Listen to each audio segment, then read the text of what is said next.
My name is Couch Cooper and we're going to be having a look at the patch 2.9. You may have been present for the original 2.0 review that featured online free co-op multiplayer. It didn't come without its issues. I think 0.9 is a hot fix on some of that progression issue, i.e. you were joining people but there was a stagnant progression with leveling up or even item issues. We're going to run a test with a random, so you can do 3 different sort of online multiplayer directions when you get to a lamp point. The first of which is to start a session and then you could have a friend in theory join you. Then you could find a friend session that's already started, or you can just join a session with a random. I'm trying the latter, and this is real-time footage of how long it takes for someone to drop in. My internet is quite good. It wasn't a ridiculously long wait, thankfully. You are then met with a janky as hell loading screen, which is the first sign that you have found someone and you're about to drop in. And then pretty smooth onwards from there, and I was quite close to the individual. I thought it may spawn in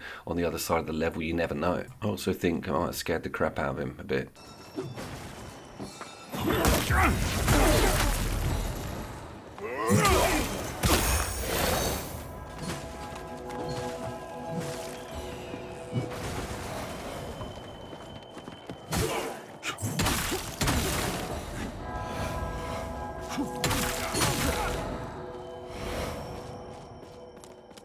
I was also expecting some major lag, just like delays on destructibles, things in the environment, maybe items glitching out, something like that. Nothing occurred that disturbed this playthrough. I was extremely impressed. Picking up items isn't shared, however. You do have to do that twice. All the XP and all the progression, it was all stored up and I could then spend that at the next lamp.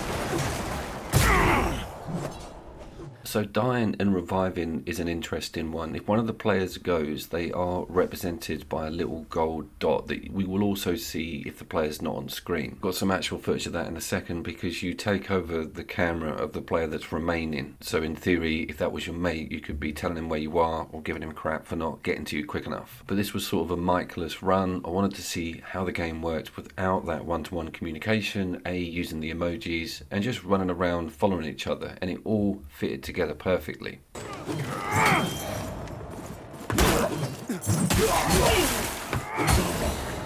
This is a massive improvement from 2.0, but there are still a few things to iron out. I've heard like a huge varied amount of complaints about the original 2.0 and the online co-op stuff, like people not being able to run, hits not registering, getting kicked all the time, and it seems that they've dealt with some of those teething issues with this new update. I'm also, reminder, doing all of this on the PC via Game Pass, so I'm not too sure what the system is if you've got this on Steam and don't have an online service or subscription service that you're running it for. I'm pretty sure you can still pull in randoms or join randoms. Please let me know about that in the comments. But console stuff, I imagine that's pretty straightforward. I get in the lift without the other player here and generally thought that was going to result in a kick, but they probably don't even know how to kick someone at this stage. But yeah, I had to send it back down. This would annoy me if the shoe was on the other foot, so tolerancy welcome.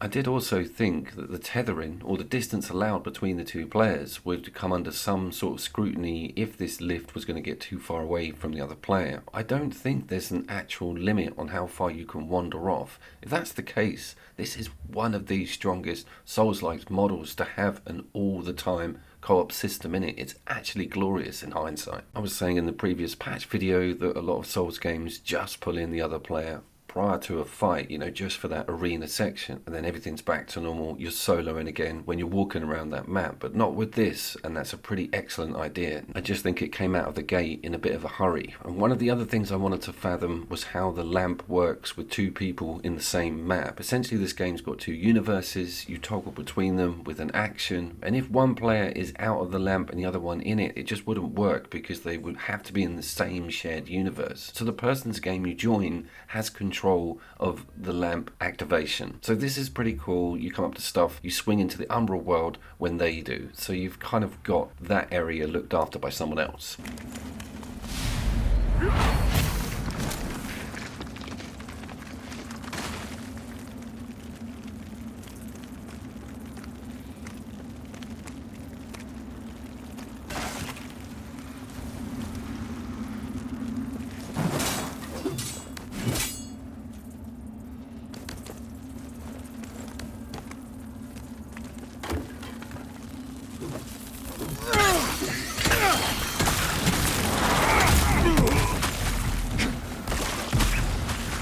couple of things to point out here. That enemy did not register me as I approached them, and they should have done because we were both sharing the same umbral realm, so to speak. Also, the dude that I'm with seems ridiculously overpowered. I'm pretty damn low rank, and so I would thought that I may have someone of similar power join my lobby. So maybe the scaling needs looking at the matchmaking rather with who comes in on a rank level. But no complaints, because they were just slaughtering everything, and that armor set is one of the flagships of the entire game.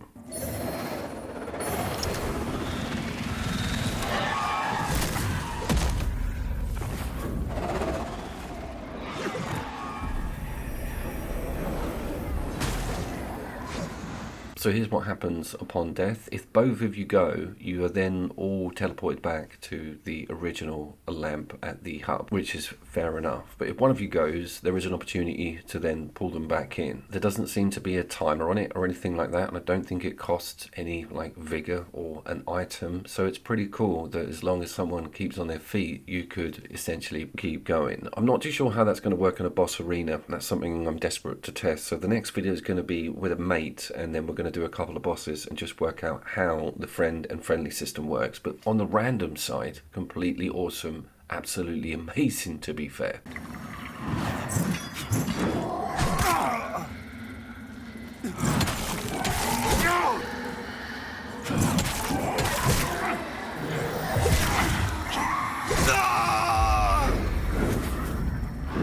So I've managed to die in combat, and I'm not too sure if the host gets an alert that I'm down, but you can see me over there as that little light in the distance. Now they can make their way over, get near me around the area, and then instigate a revive.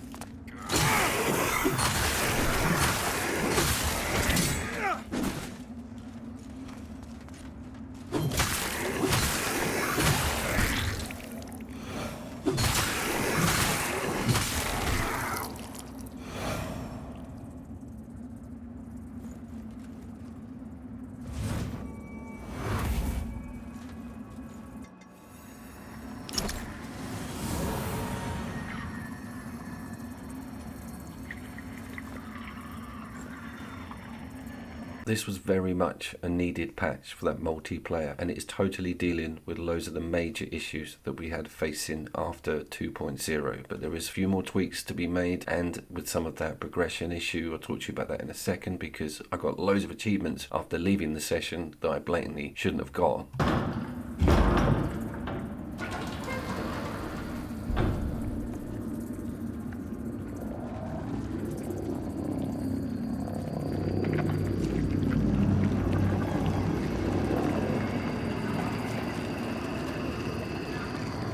And to instigate your departure, you just need to go back to a lamp, and it will say either upgrade or leave session, which is pretty cool. You can't technically do it out of the lamp menu. I don't think you can immediately exit a game, which is awesome, meaning people cannot leave you in the lurch during a fight.